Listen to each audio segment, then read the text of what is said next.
नमस्कार मित्रो, श्री गणेश ऑटोमोबाईल्स आलेगाव, तालुका सांगोला, जिल्हा सोलापूर. तर आज आपल्याकडे युनिकॉर्न BS4 कामासाठी आलेले आहे. तर याचा प्रॉब्लेम असा आहे की गाडीचा ऑइल खाण्याचा प्रॉब्लेम आहे. ब्लॉक पिस्टनचं वालचं वगैरे काम. त्यासोबत त्यांचं असं एक म्हणणं होतं की गाडीचा पिकअप फार कमी आहे. क्लच पेट 2-3 दिवसापूर्वी टाकलेले आहेत.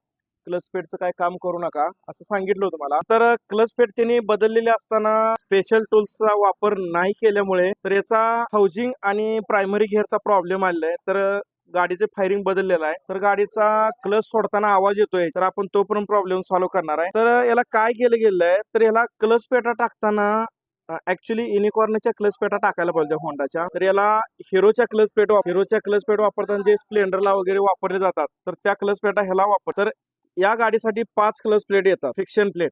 तर या ठिकाणी काय केलंय, 4 प्लेट नवीन टाकून एक जुनी प्लेट वापरली. अशा